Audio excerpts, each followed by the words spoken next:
sejam bem-vindos a mais um episódio do MinsightCast especial Trilha da Diversidade. Estamos no segundo episódio, lembrando que o primeiro foi em julho, especial para o mês do orgulho. E nesse mês de novembro, agora nós vamos falar sobre a consciência negra. Antes da gente passar para os nossos convidados, para minha parceira, eu vou fazer minha autodescrição e me apresentar. Eu sou Renata, trabalho no RH, sou BP de alguns projetos, sou uma mulher preta, de cabelo e olhos castanhos, estou usando uma blusa preta, uma calça laranja e alguns acessórios. Agora eu vou passar a palavra para a Ana para ela se apresentar. Olá, gente. Espero que estejam bem. Eu sou a Ana Júlia. Eu sou ponto focal, faço parte do RH também, cuido de alguns projetos. E fazendo minha autodescrição, eu estou usando tranças douradas, um blazer preto com uma blusa branca por baixo e alguns piercings como acessório.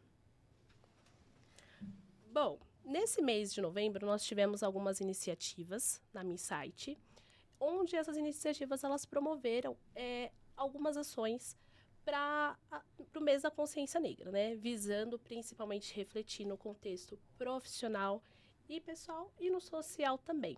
Dentre essas iniciativas, além deste podcast que você está assistindo hoje, tem um curso na Open, que eu acredito que vocês já tenham visto, já tenham estudado, eu espero. É um curso que fala sobre o letramento, que fala um pouco sobre o contexto histórico, étnico-racial da população, né? E até aqui da questão racial que nós temos no Brasil. Além disso, nós temos a distribuição de adesivos, nós temos também a divulgação de e-books com indicação de livros e filmes e faremos também o sorteio do livro O Pequeno Manual Antirracista, da Djamila Ribeiro, que ele vai ser sorteado às pessoas que finalizarem esse curso até o dia 29/11. Então, você tem até o final do mês para fazer isso. E se eu fosse vocês, eu não perdi, não é mesmo, Ana? Sim, vale ressaltar que eu ganhei um spoiler do material e tá simplesmente incrível, tá muito completinho e são informações muito importantes, A Ana já né? falou do spoiler, né? Agora eu gostaria de passar a palavra para os nossos convidados, né? Eu vou deixá-los se apresentar, mas assim, são convidados ilustríssimos. Estamos com grandes representatividades hoje. Vou deixar vocês se apresentarem, fiquem à vontade. Antes de mais nada, obrigada pelo convite. Obrigada. Por ter aceito o nosso convite, perdão. Olá, sou a Janaína, sou gerente sênior de BPO na MinSight. Eu sou uma mulher preta, eu tenho 47 anos. Eu estou vestindo uma camisa branca com alguns acessórios. Olá, boa tarde. Meu nome é Cláudio Martiniano, eu sou head de operações na MinSight atualmente. Sou um homem preto, calvo, 50 anos de idade e muito feliz por estar aqui com vocês. Muito obrigada, pessoal. Muito obrigada. Para a gente começar o nosso bate-papo, né? Vamos falar um pouquinho dos nossos desafios. Hoje, de acordo com o IBGE, a nossa população brasileira, ali cerca de 56%, se declara pretos ou pardos. Quando a gente olha para o contexto profissional da MinSight, nós temos 47% de pessoas que se declaram pretas ou pardas. E eu acho importante fazer um parênteses aqui para quem está nos acompanhando agora, que recentemente, agora no segundo semestre de 2024, dentro do pré-alta, uma das iniciativas que a gente tem também para a diversidade foi a autodeclaração racial. Já tinha a autodeclaração, junto com a autodeclaração racial, começou a autodeclaração de gênero também. São dois avanços que nós temos, que nós consideramos importantes para o acolhimento e para o reconhecimento também dos nossos profissionais. E aí, falando desses desafios, né, eu gostaria de saber de vocês, que vocês contassem para nós um pouquinho dos principais desafios que vocês já passaram, tanto profissional quanto pessoal. Fiquem à vontade. Bom, vou começar aqui falando um pouquinho de vida pessoal, né? Eu gosto de ressaltar aí que eu venho de uma família interracial, mãe branca com pai preto. Então a gente já começou aí uma união, uma família união no preconceito, né? Muito por parte da família da minha mãe, que aos poucos a gente conseguiu aí reverter. Mas falando um pouquinho do mundo corporativo, eu sempre olhei para o lado e para cima e não me identificava porque eu achava poucos pares, né? E eu sabia que eu tinha o desafio e sabia que eu conseguia, através de estudo, esforço, entregas, a ser uma referência dentro da minha família e também para os meus colegas. E você, Cláudio? Bom, falando um pouquinho da minha trajetória, eu sou filho de pais negros, mas com uma ótima estrutura familiar, a qual me proporcionou seguir firme nesse caminho de tanta crítica, né? Hoje em dia e alguns anos atrás, esse olhar um pouco mais malicioso, julgador, ele sempre aconteceu, né? Mas eu sempre, por ter uma base forte, familiar, sempre consegui tirar isso do meu foco e realmente focar naquilo que tinha importância, no meu estudo, na minha trajetória profissional e os meus objetivos. Acho que isso é o ponto mais efetivo e que me traz hoje aqui, como eu falei anteriormente, ser head de uma grande operação, segmento de telco, não é fácil. Tenho muitas pessoas abaixo de mim, pessoas que eu pretendo indiretamente ou diretamente já, de alguma forma, influencio positivamente. Essa é uma visão um pouco clara que eu tenho. E hoje, pela minha Insight, é uma empresa que me proporciona trabalhar de uma forma muito tranquila sobre essa ótica. E isso me deixa muito feliz. E agradeço mais uma vez pelo convite. E vocês, meninas, o que vocês têm de desafio para trazer para nós? Bom, acho que a gente estava se conhecendo um pouquinho aqui, né, para a construção desse conteúdo. E uma coisa que ficou muito clara para mim durante todo esse processo, principalmente do meu reconhecimento, foi que eu fui me considerar uma mulher preta tardiamente, tá? De uma forma onde eu perdi, inclusive, e deixei passar muitas vezes alguns elementos que a gente não deixaria. Eu fui me reconhecer preta, uma mulher preta, principalmente por uma questão de cabelo. Né? Eu acho que, para nós, mulheres, o cabelo, ele marca, ele influencia muito. E desde os meus 13 anos, ou antes, que eu me lembro com 13 anos, logo que eu comecei a trabalhar, minha mãe, ela falava assim, eu não tenho paciência para cuidar do seu cabelo. Eu não tenho. Então, é melhor que você alise. Então, hoje eu tenho 31. Então, desde os 13, eu alisei o cabelo até 4 anos atrás, praticamente. E nesse período, eu não sofri nenhum tipo de preconceito, porque o meu tom de pele é um tom de pele claro. Não é um tom de pele onde você fala assim, nossa, você é uma mulher preta retinta. Né? Então, eu me passo ali por algumas situações de uma forma um pouco mais tranquila, vamos dizer assim, sem o meu cabelo, que acho que hoje é minha marca principal. E aí, quando eu fui percebendo isso, esses movimentos, eu fui me inteirando do que era ser uma mulher preta, do qual que era a minha representatividade, eu percebi realmente tardiamente. E aí, numa conversa com uma pessoa, um determinado dia que eu não fiz escova no cabelo, eu falei assim, nossa, seu cabelo está desalinhado hoje. Porque eu não tinha feito escova, eu tinha saído da academia e tinha ido direto trabalhar. Eu falei, o que tá acontecendo? Eu falei, não, tá normal. E aí, uma outra situação, uma pessoa virou pra mim e falou assim, numa questão de videoconferência, não tinha tido tempo, já com o cabelo transicionado, não tinha tempo de finalizar o cabelo, então ele tava todo murchinho, assim. A pessoa falou assim pra mim, Renata, o seu cabelo não está revoltado hoje. Aí eu fiquei assim, gente, o que tá acontecendo? Calma aí, revoltado, não é? E aí eu falei assim, não, meu cabelo não tá, mas eu estou um pouco revoltada, porque a pessoa, ela pediu naquele momento para que eu agisse dessa maneira, né? E o porquê que eu resolvi fazer a transição, né, capilar? Eu pretendo ser referência para alguém. Eu nunca tive uma referência. Então, quando eu olhava para o lado, a minha mãe com o cabelo liso, a minha irmã com o cabelo liso, todos alisados, tá? Elas vão brigar comigo se elas escutarem isso, mas tudo bem. Todas com cabelos alisados. E eu falei, tá, mas e se eu tiver uma filha, ou um filho que seja, cadê a referência dessa criança? Porque eu sou a mãe, né? Então, eu decidi optar por começar pelo meu cabelo. E o meu cabelo, ele foi um divisor de águas para mim, muito grande. Foi onde eu fui me entender uma mulher preta. Fui entender que os meus locais, eles são diferentes dos locais de pessoas brancas. E, infelizmente, fui entender tardiamente. Poderia ter entendido antes para lutar pelas minhas causas, pelas causas da minha família antes. Que a gente não se reconhecia preto. É uma coisa que vem por uma educação também. Já sofri preconceito em restaurante, depois que eu transicionei o cabelo. Já sofri preconceito, não digo no ambiente de trabalho, mas com algumas pessoas que eu convivi no ambiente de trabalho. Com pessoas que eu sou psicóloga e eu atuo na clínica, né? Então, com pais de pacientes que falam assim, nossa, uma psicóloga preta? Peraí, o que acontece?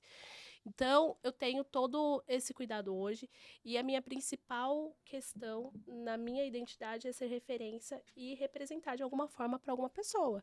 Tenho muitos desafios, eu sei. E o principal deles é fazer com que a minha família perca este preconceito que vem de uma maneira estrutural. A minha mãe, ela vem de um relacionamento interracial. Minha avó era branca e meu avô preto retinto. Então, ela não tem essa noção de que a nossa família é preta. Ela veio mais educada pela minha avó, né? Que tinha uma cultura branca. Então, é mais ou menos... Esses são alguns dos nossos desafios que a gente tem aqui, né, Ana? Sim. Começando pela minha... Na verdade, eu queria dar ênfase à história de todos vocês, porque eu achei histórias lindas, né? Eu achei muito bonito como a sua história, Jana, tem esse apoio familiar, né? É muito importante, né? Como a Rê, né, contou a história dela. Então, essa falta de apoio, de falar, olha, você é preto, você é bonito, faz falta, né? A sua também, linda. E, assim, eu me pareço muito com você, né, Rê? Falando sobre a minha história, porque também não me reconhecia como mulher preta. Os meus pais também é um relacionamento interracial. A minha mãe é branca, o meu pai é preto, descendente de indígena. E eu não convivi com meu pai por muito tempo. Convivi com a minha mãe. Então, eu cresci dentro de uma cultura branca, onde minha mãe nunca olhou para mim e falou: filha, vai ter lugares que você vai e as pessoas vão te olhar diferente, vão te olhar torto, né? E eu também tenho cabelo ondulado, né? Então, quando eu era bebê, meu cabelo era bem onduladinho. E conforme eu fui crescendo, ele foi ficando um liso cheio. E aí eu comecei a fazer as famosas cauterizações, que falam que não tem, né? Não tem química? Isso, mas tem química sim, porque se alisa tem química. E eu passei muito tempo alisando meu cabelo. E na adolescência também. Até que chegou um ponto que, assim, ou eu parava de alisar o cabelo ou eu ia ficar careca. Porque o meu cabelo, apesar de ondulado, ele é muito cheio. Então, eu tinha que fazer botox a cada 15 dias. Então, meu cabelo estava muito prejudicado. E eu passei a ter um contato maior com meu pai. E meu pai começou a mostrar para mim essa questão racial, né? Ter essa representatividade. Foi muito importante para mim. Então, ali eu comecei a fazer a transição, né? Comecei a cortar o cabelo, comecei a aprender a cuidar, que foi muito difícil, porque naquela época tinha produto para cabelo cacheado, cabelo crespo, né? Demorou um pouco para acontecer, mas para cabelo ondulado era pouco. E eu achava que o meu cabelo ia cachear, eu jurava que o meu cabelo ia cachear. E não cacheava, e eu ficava muito frustrada, porque eu pensava, nossa, eu sou negra, mas o meu cabelo não é cacheado, a raiz é lisa. E então foi um processo para mim aceitar o meu cabelo, aprender a cuidar dele e também a reconhecer essas questões raciais, né? O meu pai, ele conversando comigo, ele falou: filha, você é uma mulher preta, você já sofre por ser mulher, você já sofre por ser periférica e por ser preta, né? Começa a reparar como as pessoas te olham quando você vai nos locais, principalmente, né, de alta classe. E uma vez eu estava no shopping com um ex-namorado e uma vendedora, ela perguntou se eu precisava de ajuda. E eu falei, não, tá tudo certo, tô só dando uma olhada. E ela continuou insistindo. Então, se eu fosse numa arara e mexesse num cabide, ela ia correndo para poder olhar, como se eu tivesse... Eu nem tava de bolsa, eu não sei nem onde eu ia enfiar um cabide com uma roupa, né? Então, rolou essa perseguição pela loja inteira, acabou que eu fiquei... Aí eu reparei, aí eu pensei, gente, então é isso que é sofrer racismo? Porque aconteciam situações e eu nunca me toquei. Então, foi ali que eu falei, caramba! E aí eu comecei a reparar mais, né, nessas questões. E é sempre muito sutil, né? É o tal do velado, né? Sim. Vem de uma maneirinha assim, onde que essa pessoa vai, uma roupa, um restaurante. Sim. No meu caso, foi um restaurante. Então, eu tava com meu ex-marido ali. Eu queria colocar um testemunho, acho que a pauta é muito, muito legal. E eu tenho passando muitas coisas na minha cabeça aqui. gostaria de relatar algumas delas, né? Como eu comecei falando, a minha base familiar sempre foi muito boa. Então, desde muito cedo, eu já tinha a diversidade comigo. Mas sempre me impulsionou, de alguma forma, a conseguir meus objetivos, né? O relato que vocês estão colocando aqui são bem parecidos. De um preto passeando no shopping e entrar em alguma loja com um certo renome e ficar claramente que seja um segurança, seja alguém da loja, mapear você diferentemente, né? Ou caminhar atrás, ou com aquele olhar de desconfiança.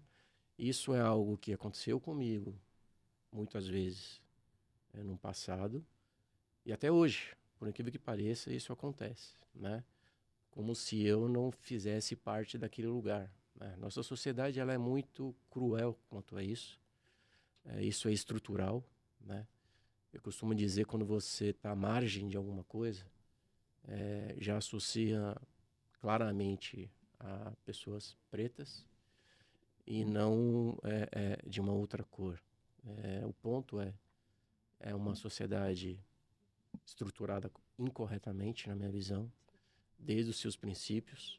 Para quem é preto como eu e todos nós aqui que representamos essa classe, é algo difícil de lidar, mas todos nós aqui estamos felizes por chegar até aqui. Sim. Acho que esse é o ponto, né?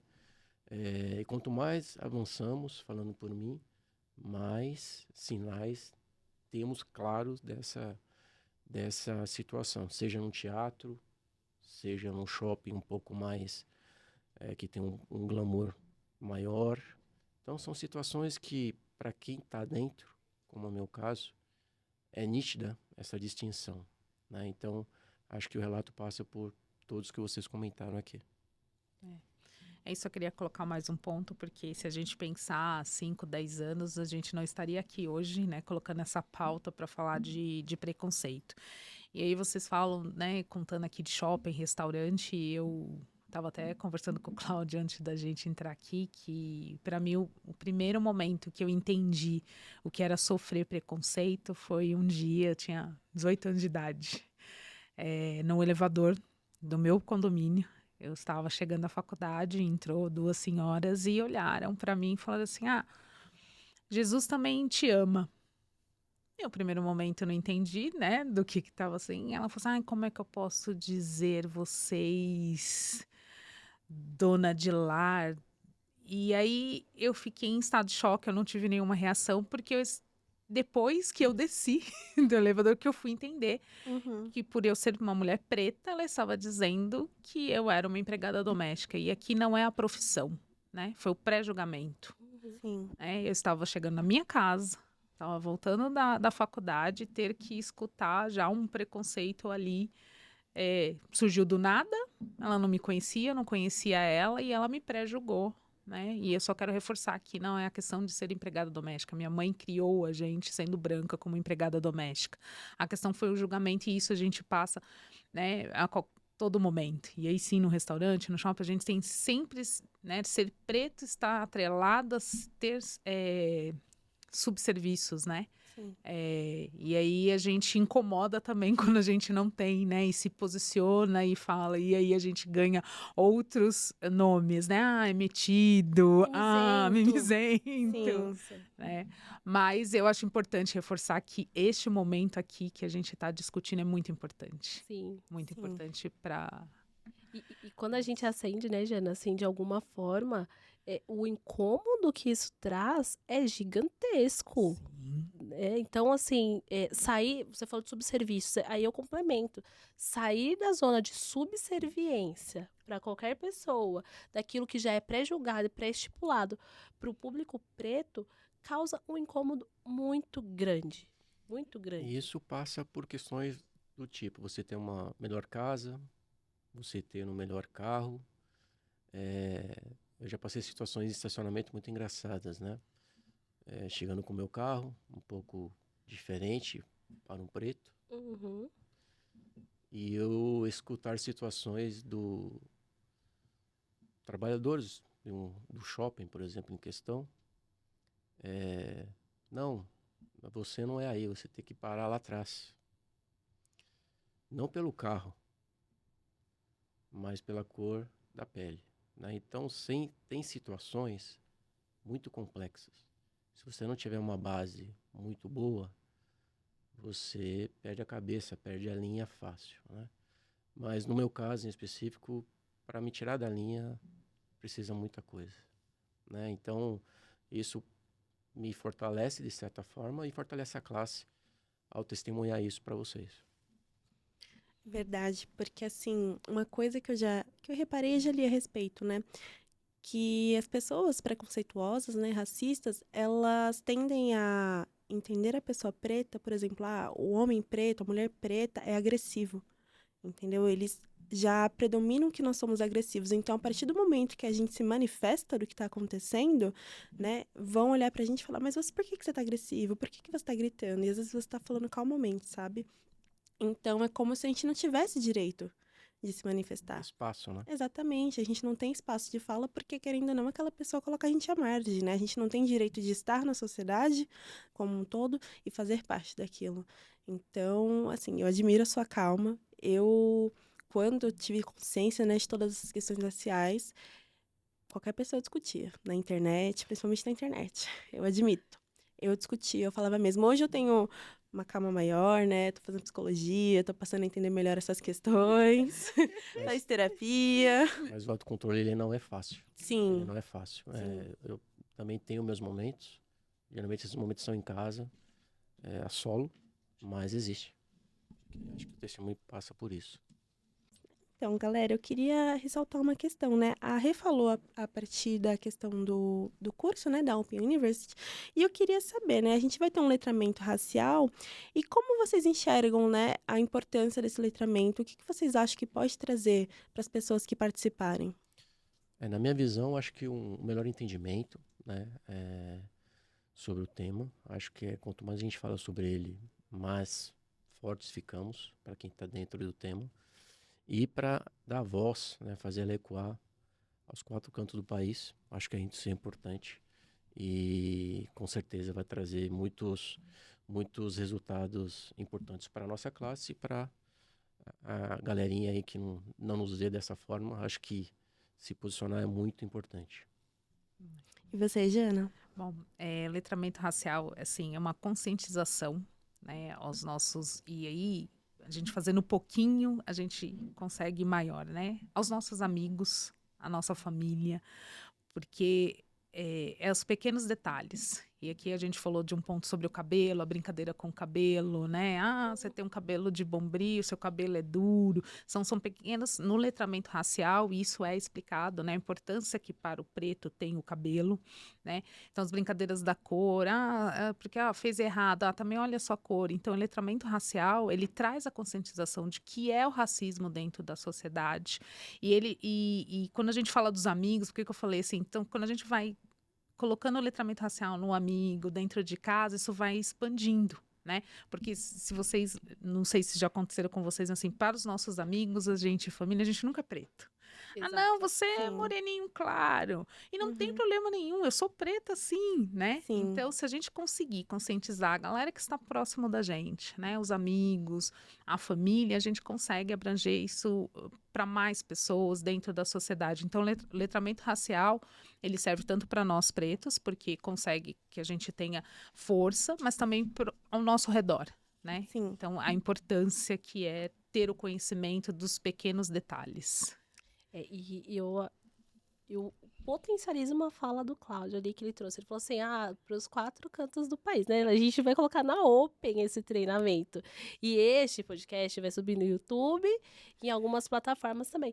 Então, é importante que a gente divulgue, sim, o nosso trabalho, a nossa relevância, que hoje nós estamos aqui na questão de representatividade. E lá, alguns meses atrás, nas Olimpíadas, eu não sei se vocês acompanharam um pódio marcante e emocionante que nós tivemos, né? Nós tivemos Simone Biles no segundo lugar e a Rebeca Andrade. Eu sou apaixonada pela Rebeca. Eu sou uma pessoa, assim, extremamente suspeita para falar. A Rebeca é minha conterrânea de terra, de Guarulhos. Ambas, né, Rebeca e Simone Biles, são mulheres pretas periféricas, e até então a Simone ela era considerada a melhor ginasta do mundo, Sim. né? Até então. Só que naquele dia, num aparelho ali no solo, a Rebeca, ela pegou esse título pra ela de melhor do mundo. Dias depois, pais, mães, pessoas ali intituladas responsáveis por crianças foram matricular as crianças ali nos ginásios poliesportivos. Não sei se vocês acompanharam essa repercussão que teve. E o quão é importante a representatividade, né?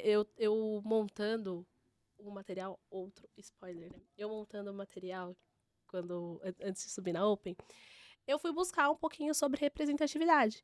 Tem um vídeo muito engraçado de uma menininha preta, com o cabelinho Chanel aqui, fazendo uma reportagem com um microfone da Globo, imitando a Glória Maria. Aí vem a Glória Maria por trás, com o microfone, a equipe dela, ela falou assim, o que tá acontecendo? Ela falou, eu sou a Glória Maria, só que ela foi muito pega de surpresa, assim, imitando a Glória Maria, né? E o que eu tô falando é de representatividade. Desde a história do cabelo, da nossa questão, a gente tá falando de representatividade. Eu queria saber, né, de vocês, no contexto social, como que vocês enxergam esse valor da representatividade? Eu diante da minha experiência e vivência, eu vejo com alta relevância porque, querendo ou não, quando você tem um certo destaque, você, de forma indireta, você acaba influenciando algumas pessoas, como eu comecei falando. No meu caso, gerenciar pessoas não é fácil. Essa pauta, diante das pessoas, também não é fácil.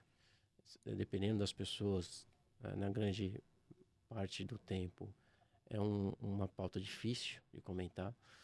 Não são com todos que a gente tem essa abertura, mas com jeito, com paciência, com perseverança, a gente consegue deixar isso mais claro, tá? Então, para mim é ser perseverante, para que as pessoas reconheçam que você faz parte de um lugar, né? Que você merece estar ali, você não está à toa, ninguém te colocou ali por outro motivo a não ser a sua competência. Acho que isso é o principal foco. Eu, no meu auge dos meus 50 anos, já tenho uma vivência muito boa, consigo ter uma leitura das pessoas que me proporcionam um resultado melhor diante dessa pauta. Bom, quem me dera que eu tenha a representatividade que teve aquele pódio, né, de Rebeca e Simone, né? Foram três mulheres pretas. E hoje, quando eu olho, fazendo um paralelo, quando eu olho para dentro da minha site, eu tenho 900 colaboradores, né? Um grande time, né?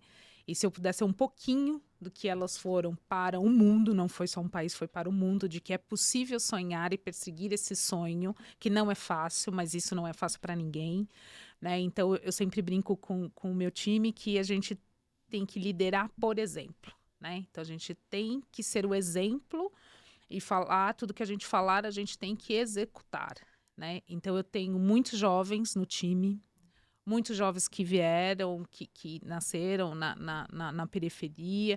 Então, eu sempre reforço o estudo, que é possível sim chegar. É lógico que não há lugar para todos no topo, mas os sonhos têm que ser perseguidos. Então, quando eu faço paralelo com o que aconteceu com a Rebeca e com a Simone, né, aquela reverência que elas fizeram para a Rebeca, que foi lindo, né? De reconhecimento, é o que eu espero que seja para o meu time, né? Que meu time olhe, né? Do que eu faço, do que eu falo, que eles possam se sentir assim, eu também posso chegar lá, né? Ou muito mais, né? É isso que eu preparo o time, né? Sonhem e persigam seus sonhos. Boa. E vocês, né, se inspiram em alguém? Eu posso falar aqui que eu me inspiro em algumas figuras, né? Falar, olha, se eu for falar, vai ser muita gente. Além da minha mãe, né, que não tem como. Eu falaria de Emicida, eu falaria de Lélia Gonçalves, eu falaria da própria Djamila Ribeiro, pra mim é sensacional, e a Rebeca Andrade, né? São pessoas, assim, que são referências pra mim em todos os contextos, no contexto social, histórico, artístico. Então, em todos os contextos eu tenho ali uma referência preta. Aí eu queria saber de vocês se inspiram? Vocês têm alguém como referência? Já tiveram? Eu tenho dentro de casa meu pai, né? Meu pai é um cara que veio do nada, tem 4ª série primária, né? Sempre trabalhou na área metalúrgica, sempre em mãos sujas, dia sim, outro também. Chegou a um cargo de supervisor de seção. Para quem é da área metalúrgica sabe que isso é muita coisa, liderando muitas pessoas. E um belo dia, simplesmente trocaram ele por uma outra pessoa, de uma pele clara, com o discurso de ter uma formação maior, né? Mas Deus é tão fiel que meses depois a empresa teve que chamar meu pai de volta. Então esse é o maior exemplo que eu tenho de casa. E saindo de casa, mundo afora, eu acho não, para mim, Barack Obama é um cara que me inspira muito. Por ser preto, por chegar onde chegou, e ter princípios que eu valorizo muito. Então, de bate-pronto seria essas pessoas. Em primeiro lugar, meu pai, dentro da minha casa, e Barack Obama. Arrasou. Bom, tem dentro de casa a minha irmã. Acho que a minha irmã Kátia, ela foi uma referência para mim, de estudo e carreira, né? Pensa uma pessoa que começou num grande laboratório, né? E chegou até a ser uma executiva. Então, ela que me incentivou, então, dentro de casa. Quando a gente olha para personalidades, eu acho que temos aí Barack para mim também, Obama também é uma referência, Cláudia, a Oprah também é outra referência. No mundo jornalístico, Glória Maria foi uma referência e ela até sempre era questionada porque que ela não entrava em tantas pautas para falar de racismo, e ela falava, eu faço outras coisas, né, para incentivar. E ela não tocava direto, mas ela está à frente da TV, as viagens que ela fazia, e ela falou que era isso que ela queria deixar para as pessoas, né? O exemplo, né? O que ela era, mas ela não entrava direto em pautas, e ela era muito questionada por isso. Mas ela estava fazendo que era levar, né? Ser uma referência que todo mundo fala, né? Dela. Era isso, e que ela falava assim, então eu consegui fazer alguma coisa, né? Então são essas pessoas. E você? A Glória é um ícone, né? Eu consumo muita música. Eu não passo um dia sem ouvir música. E atualmente eu tenho ouvido, por exemplo, a Tasha Tracie, que são gêmeas, são pretas, né? Duquesa, Boni. E traz nas músicas e na própria história pessoal delas, traz muita referência para mim, onde eu paro e penso, nossa, olha onde elas chegaram, sabe, como mulheres pretas. E também elas exaltam muito, né, a beleza da mulher preta, reconhecem a dor da mulher preta, por exemplo, a Miss Luana. Então, essas são as minhas referências. Mas também a primeira que eu não posso deixar de falar é minha avó. Minha avó é uma mulher preta que também tem só a 4ª série, assim como seu pai, Cláudio. E ela, cara, ela conquistou tudo, sabe? Ela começou como garçonete, se tornou maître, né? A única mulher, a única preta maître. E, assim, ela é incrível, um exemplo de força e superação para mim. E, assim, você falou, né, Jana, sobre representatividade, você lidera 900 pessoas, né? Gente, né? Pouca gente. Quero reunir tudo no Senesp. Eu vou adorar, a gente adora uma bagunça no Senesp. Eu gostaria de saber, né, vocês, como esse papel de liderança, de representatividade, qual que é a importância, assim, ou como vocês acham que impactam essa representatividade para os colaboradores que vocês, né, compartilham dia a dia?